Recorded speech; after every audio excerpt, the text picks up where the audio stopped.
This is Rugby Merlin and welcome back to the channel. This is my preview of the final round of this year's Six Nations tournament. So this final round weekend kicks off with my team Wales playing Italy at home for the wooden spoon decider.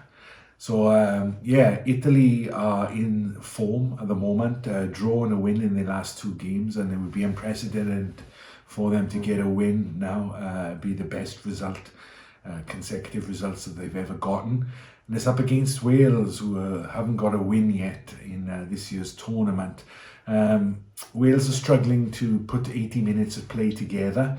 Italy, on the other hand, have been pretty consistent, and they've managed to match the attacking style that they showed last year with a more pragmatic playing style when it's been needed, particularly evident in the second half against Scotland last week, where they ended up taking the match in that dramatic victory in Rome.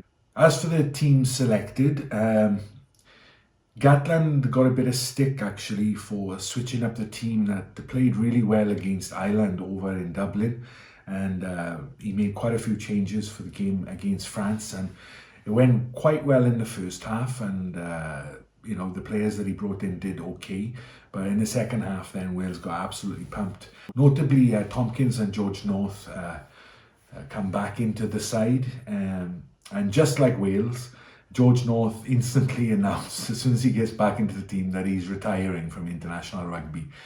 He is moving to the French second tier, second division if you like, I think next season, so maybe it's a geographical and a pragmatic thing to do, is to say, look, let the young boys have my spot. It's going to be difficult for me to get away for training camp, etc.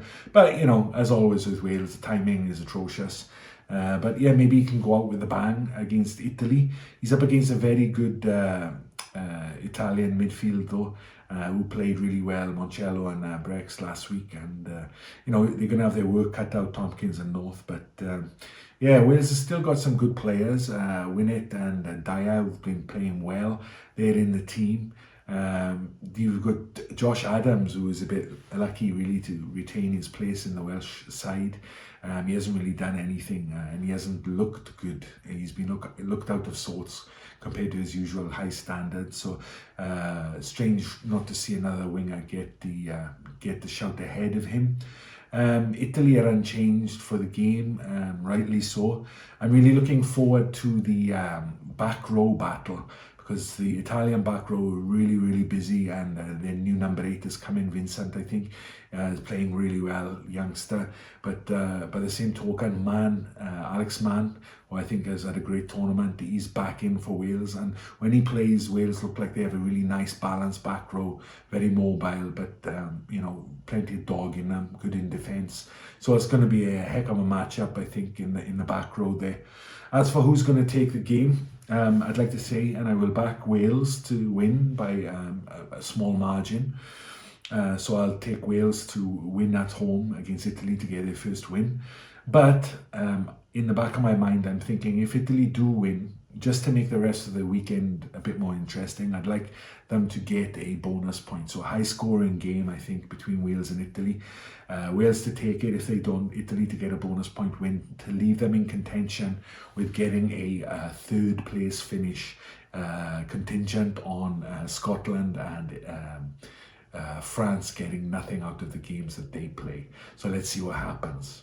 Second game of the weekend, we have Ireland playing Scotland. Ireland are at home. Scotland and Ireland have a bit of niggle about between them.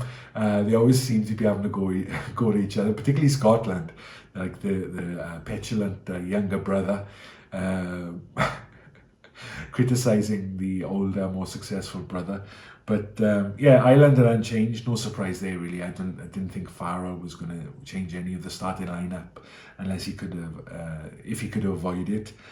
He has gone with a 5-3 split on the bench, and Ringrose is in. Now, I did think that Ringrose was going to be involved, and there would be a 5-3 last week, but there wasn't. But he's gone with it this week, so it'll be great to see Gary Ringrose get on at some point during the match and see what he can do.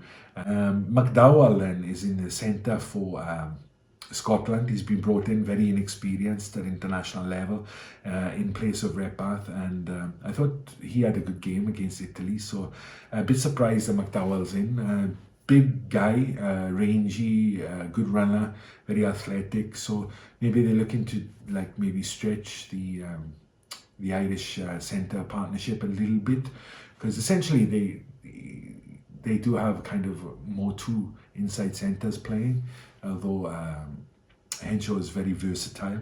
So maybe looking to stretch, no doubt they will be looking to stretch Ireland in defence, particularly early on in the game.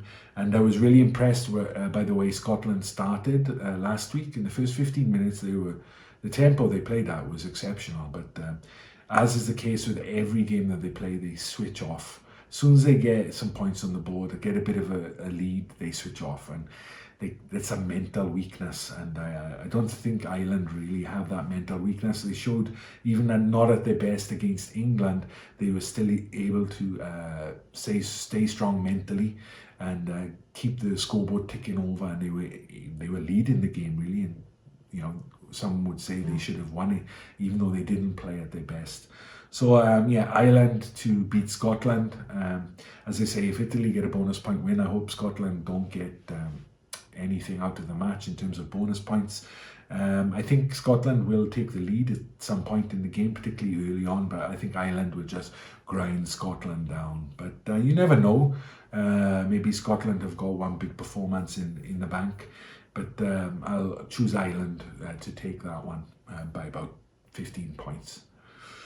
And then what a game to finish off the final round of the Six Nations this year, and that's France and England. Oof, France and England, the classic crunch match.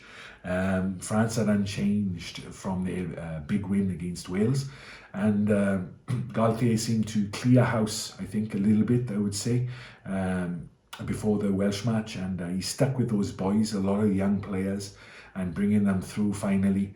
But he still retains a lot of bulk and a lot of power, both in the starting team and on the bench, which made such an impact against Wales last time. Le Garrec, of course, is the new star player at 9. Penaud seemed to find form again. Barre, I thought, played pretty well at fullback. So they've got some great players coming through, and let's see what they can do now against England. England, on the other hand, a little bit unfortunate with injuries. Two players who everyone was excited to see coming through, Theo Barbosa and Chandler Cunningham himself, both picked up injuries. Barbosa with concussion symptoms, and then Cunningham himself with a calf injury. So just at the wrong time again for England.